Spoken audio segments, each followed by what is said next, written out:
तर जळगावच्या रावेर लोकसभेवरून खडसे आणि चंद्रकांत पाटलांमध्ये जुंपली। तब्येतीमुळे डॉक्टरांनी परवानगी दिल्यास निवडणूक लढणार असं खडसे म्हणाले। रावेर लोकसभेची जागा लढावी ही माझी पूर्वीपासूनची इच्छा आहे असं खडसेंनी म्हटलंय। तर खडसेंची रणनीती ठरली आहे असं आमदार चंद्रकांत पाटलांनी म्हटलंय।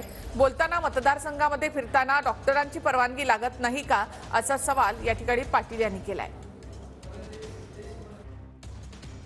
रावेरसाठी माझे फार पूर्वीपासून म्हणजे आजचेच नाही तर गेल्या काही वर्षापासून मला या लोकसभा क्षेत्रात निवडणूक लढवावी अशी इच्छा आहे। परंतु माझी प्रकृती अस्वास्थ्यामुळे मला डॉक्टरांनी या ठिकाणी अजून तरी परवानगी दिलेली नाही।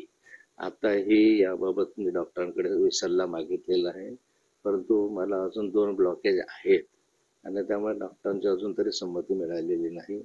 अशी संमती जर मिळाली तरच मी निवडणूक लढवेल, अन्यथा याबाबत पक्षाचा आदेश असेल त्यानुसार कारवाई करेल।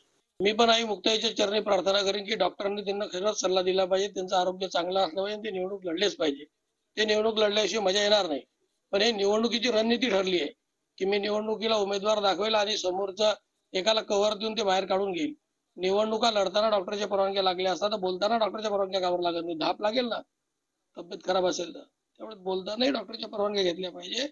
आणि एवढा आपण आता मतदारसंघात फिरतो किंवा इतकं हे करतो तर त्याला आपण डॉक्टरच्या परवानग्या घेऊनच केल्या पाहिजे। आमची तर आई मुक्ताईला विनंती की त्यांना 100 वर्ष निरोगी आयुष्य मिळो।